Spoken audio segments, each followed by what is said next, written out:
So, nga isang nagligid na session during the 21st regular session, no? Isang nagligid na November 22. Render na kita sang joint committee report. Committee on Infra, which is the lead committee, and the Committee on Transportation, the board member Suliano. After sang joint committee hearing namon sang October 12, naka-come up na kita sang rekomendasyon, no, sa through this paagi sa sining committee report. Actually ginangan-angan taman gamay nga taga-antal ligwa chimpo nga ginalaom kuman nga may mag-aabot nga report or update nga report halin sa DPWH as part of the agreement, no, sang during the committee hearing. Pero wala ako may nabaton as of before ako. That is why nga presenter ko na ang committee report. Okay. Kag ang rekomendasyon.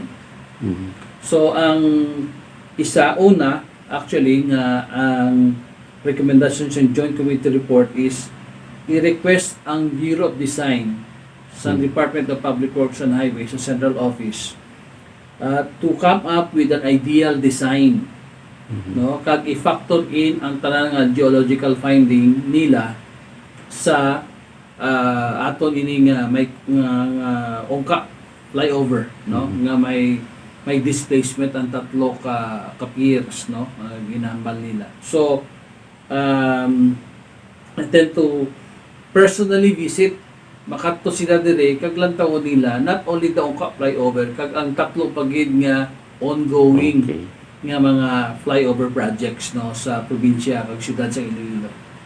Ikaduha, ina-request naton ang upon the recommendation sang NEDA, the director sang NEDA nga kung pwede ikonsultahon nila ang Semirara Mining Company kay daw may, according to him, may maayong record, no, about this kind of projects nga makonsulta man nila kung ano ang pwede matugda, no, along that sa ina nga project.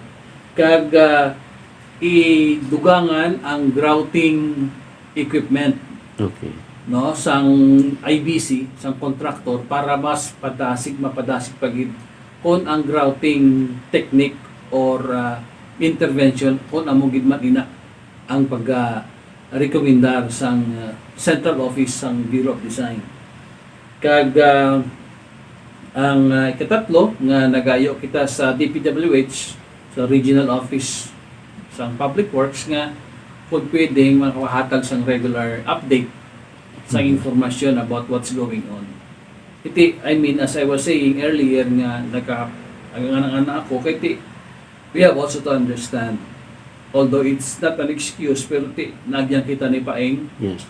the Department of Public Works is somehow overwhelmed also sa madamong concerns, especially ang mga nautod ng mga major infrastructure component like the bridges in Miagao and others, no, in Panay, so in Antique, no. So amo ini, no, ang nakita naton.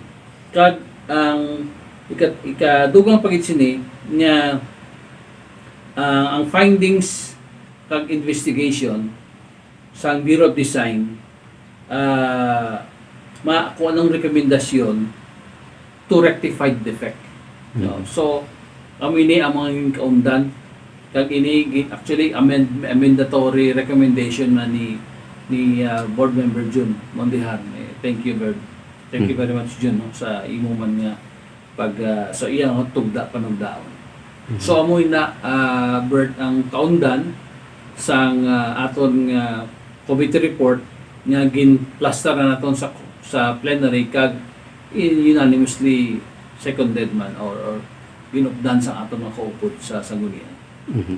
So with this sa sining imo nga report kag sa rekomendasyon, at least na balance ang tao kung ano ang nangin akto sang Committee on Infrastructure sa paghatag talupangod sang sining problema kag matagaan man sang atensyon sang atungdan nga hensya paagi sa inyo nga pangusisa kag pagpamati sa posible mangin solusyon. Yes, Bert, amoy na ang aton nga salamat kay tis gid pa para mawalan man sa atong pubuyo kay ti amo nang among parte sa among trabaho, no, nga kung sa diin ang tingog sang sanggunian palalawigan, no, nagapangabay sa DPWH, sa contractor, sa central office, sa Bureau of Design to come up with all of these things as we have seen as part of the result of our committee hearing.